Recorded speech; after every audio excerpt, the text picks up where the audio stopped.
Hi வணக்கம் அன்பு தமிழஞ்சங்களுக்கு இது உங்கள் எம்ஜிடி. இந்த வேல்முருகன் நம்ம கூட லைனில் இருக்கார். என்னென்னு பேசுவோம், நம்ம அவர் கூட கலந்து உரையாடுவோம். வணக்கம் வேல்முருகன். வணக்கம் சார். வணக்கம் எம்ஜிடி நேயர்கள் அனைவருக்கும் வணக்கம். சொல்லுங்கள் சார்.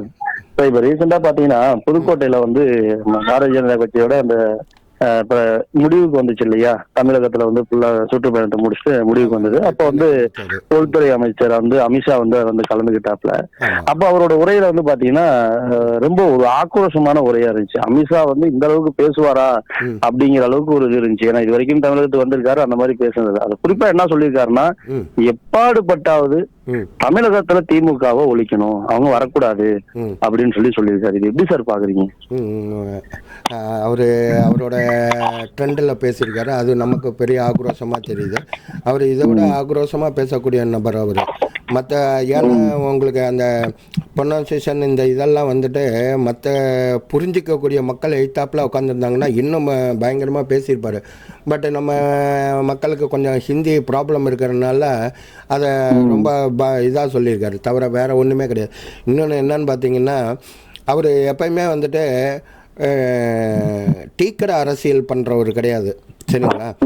ஒரு முறை ஜெயிச்சிட்டோம்னா உடனே அடுத்து போய் தான் குடும்பம் சம்பாதிக்கிறதுக்கும் குடும்ப நலனுக்காகவும் யோசிச்சுக்கிட்டு அதில் இடையில மக்கள் நலனுன்றதையும் யோசிச்சுக்கிட்டு அரசியல் பண்ணுற ஆளுங்க கிடையாது. அவங்களாம் 365 நாளும் 24x7 இது அவங்கெல்லாம் அந்த குரூப்பில் இருக்கிறவங்க, அந்த மாதிரி தான் அவங்க அரசியல் பண்ணிட்டு இருப்பாங்க.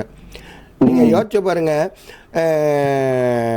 இந்தியாவில் இருக்கிற ஒவ்வொரு ஸ்டேட்லேயும் மாறி மாறி அரசியல் எலெக்ஷன் நடந்துக்கிட்டே இருக்கும். யோசிச்சுங்க, உள்துறை இது உள்ளாட்சி தேர்தல் இல்லாட்டி சட்டமன்ற தேர்தல் இல்லாட்டி ஏதோ ஒன்று நடந்துக்கிட்டே ஏதோ ஒன்று நடந்துக்கிட்டே இருக்கும். அப்போ அதை 365 நாளும் அவங்க எலெக்ஷன் டியூட்டி தான் பார்ப்பாங்க. அந்த அளவுக்கு அவங்க இதுக்கு இடையில அட்மினிஸ்ட்ரேஷன் பார்த்துட்டு இருப்பாங்க. அவங்களுக்கு இதுதான் வேலையே. இங்கே இப்போ ஒரு 5 வருஷத்துக்கு இப்போ சட்டமன்ற எலெக்ஷன் வருதா, இந்த எலெக்ஷன் முடிஞ்ச உடனே அவ்வளோதான், எல்லாம் அவங்கவுங்க வேலையை பார்ப்பாங்க. எதிர்கட்சி மட்டும்தான் என்ன பண்ணுவாங்கன்னா குதிச்சுக்கிட்டு உட்காந்துருப்பாங்க. ஆனால் இப்போ சமீபத்தில் கூட நீங்கள் பார்த்துருப்பீங்க, தமிழகத்தில் ஒரு எதிர்கட்சி இருக்கான்ற ஸ்டேஜில் இருந்தது இல்லையா? அதிமுகன்றது ஒன்று ஆக்டிவாக இல்லை இருந்தது. பிஜேபியில் அண்ணாமலைன்ற ஒருத்தர் வந்ததுக்கப்புறம் கொஞ்சம் ஆக்டிவாக ஓடிக்கிட்டு இருந்தது. பிஜேபி எதிர்ப்பு தெரிவித்த மனநிலையில் நம்ம அடுத்த எதிர்கட்சியா பிஜேபி தான் வருமோ அப்படிங்கிற ஒரு எதிர்பார்ப்பே ஏற்படுத்தியதுன்னு கூட சொல்லலாம். அண்ணாமலை மாநில தலைவராக இருக்கும் பொழுது. ஆமாம், அவரோட ஸ்டைலில் அவர் எல்லாத்தையும் மூவ் பண்ணதில் பார்த்தீங்கன்னா இதாக இருக்கும். நம்ம தான் பிஜேபி தான் எதிர்கட்சியாக வரும், இல்லை ஆளுங்கட்சியாக வரும்ன்ற அளவுக்கு போயிட்டு இருந்தது. சமீபத்தில் அந்த ஒரு டெண்ட் மாதிரி நயினார் நாகேந்திரன் வந்தார். அதுக்கப்புறம் பார்த்திங்கன்னா கூட்டணி அமைச்சாங்க, எல்லாம் செஞ்சாங்க. Right, okay.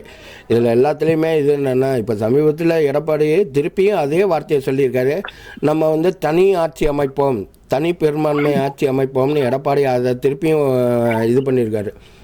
அப்போ இப்ப அமித்ஷா திருச்சி வந்திருந்தப்ப கூட வேலுமணி சார் சந்திப்பு நடந்துச்சு. இப்ப அது குறித்து கூட பிரச்சனையா இருக்கலாமா? கூட்டணி பிரச்சனையா கூட அந்த சந்திப்பை பார்க்கலாமா? இல்ல, அது எப்படின்னு கேட்டீங்கன்னா, இந்த அதாவது 53 சீட்ல இருந்து 55 சீட்டு வரைக்கும் பிஜேபி கேட்கறதுக்கு ரெடியா இருக்காங்க அதிமுக கூட்டணியில. அதனால சாத்தியமா சார்? இது சாத்தியமா? இல்லை, கேட்கறது தானே, கொடுக்கறது அவங்க, கேட்கறது இவங்க. இது கேட்கக்கூடிய இது தானே. அதில் 55 சொல்லி நான் 30 கிடைச்சாலும் ஓகே தான். அது அந்த மாதிரி போகும். அவங்க கூட்டணியை பொறுத்த வரைக்கும் கூட்டணி வைக்கிறவங்க கேட்கறதுக்கான உரிமை இருக்கு, அதை கொடுக்கணுங்கிறது ஓகே தான். பட் ஆனால் இப்போ பாரதிய ஜனதா கட்சி நீங்க சொல்ற சீட்டுக்கு இங்க ஒருத்தப்புல அளவுக்கு அண்ணாமலை இருந்தப்ப கூட நம்பினாங்க. இப்ப நயினா நாகேந்திரன் ஆல்ரெடி ஏடிஎம்கே இருந்ததா இப்ப மாநில தலைவராக இருந்திருக்காங்க. ஆக மொத்தம் பார்க்கும்போது ஒரு ஏடிஎம்கே ஒண்ணு சேர்ந்த மாதிரி தானே இப்ப பாரதிய ஜனதா கட்சியும் ஒண்ணு சேர்ந்த மாதிரி தான் இருக்கு. அப்படிங்கும் பொழுது உங்களுக்கு அந்த சீட்டு கண்டிப்பா எடுபடுங்கிற பார்வையில நீங்க சொல்றீங்க, அப்படித்தானே தலைவர்? இன்னும் நீங்க பிஜேபியோட ஸ்ட்ரென்த் எப்பயுமே புரிஞ்சிக்க மாட்டீங்க. அது எப்பயுமே பாத்தீங்கன்னா, தமிழ்நாட்டை பொறுத்த வரைக்கும் நயினார் நாகேந்திரன் ஒரு பேருக்கு தான் மாநில தலைவராக இருக்கார்.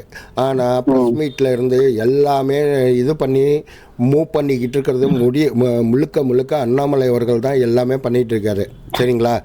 அதனால அது வந்து நீங்கள் நினைக்கிறது அண்ணாமலை அவர்கள் மாநில தலைவரிலிருந்து நவுந்தா மட்டும்தான் அதிமுகவில் கூட்டணி வைப்போம்னு சொன்ன ஒரு ஸ்டேஜுக்காக நகர்த்தப்பட்ட காயின் தான் இது.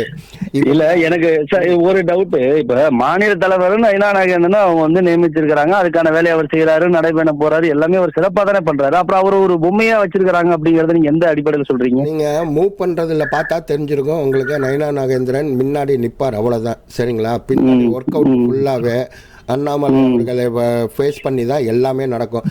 தமிழக மக்கள் மட்டும் ஒன்று நல்லா புரிஞ்சுக்குங்க, ஏற்றுக்க மாட்டாங்க முதல் ஏற்றோடனே ஒரு தலைவரை.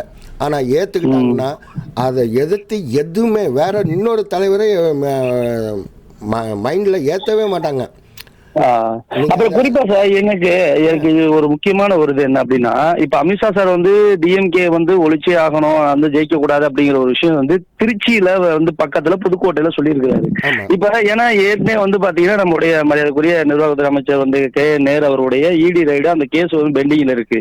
இப்ப அவர் பேசுனதுக்கும் இப்ப தமிழகத்துல வந்து ஒரு புதுசா மாற்றம் நடக்கிறதுக்கான வாய்ப்பு இருக்கா? அவரோட அந்த ஊழல் சம்பந்தமா வந்து எஃப்ஐஆர் போடுறதுக்கோ இல்ல வந்து வேற ஏதாவது விஷயங்கள் நடக்கும்னு எதிர்பார்க்குறீங்களா? இல்ல, ஆல்ரெடி இவங்க வந்து கண்டிப்பா தமிழகத்துல வந்து எந்த ஒரு இவங்களும் போலீஸோ இல்ல லஞ்ச ஒழிப்புத்துறையோ எந்த ஒரு வழக்கம் பதிவு பண்ண மாட்டாங்கன்றது எல்லாருக்கும் தெரிஞ்ச விஷயம்தான். ஆளுங்கட்சி அமைச்சர் மீது பதிவு பண்ண மாட்டாங்க, அது உண்மைதான். அது செய்ய மாட்டாங்க, சரிங்களா?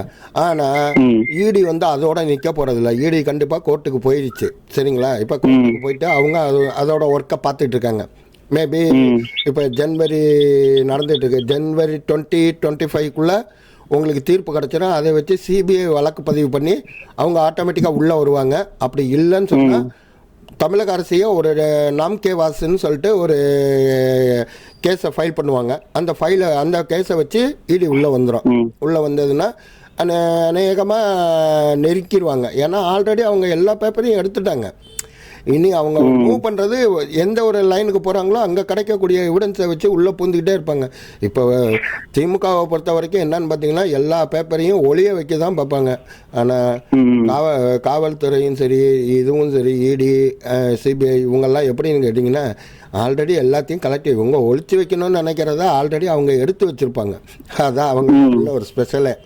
அதை எடுத்து வச்சுட்டு தான் இப்போ கண்டிப்பாக வருவாங்க, வந்து இது பண்ணுவாங்க, கேஸ் இது பண்ணுவாங்க. மேபி 25 ஜனவரி 25 ஃபர்ஸ்ட் அதுக்குள்ள நெருக்கிடுவாங்க.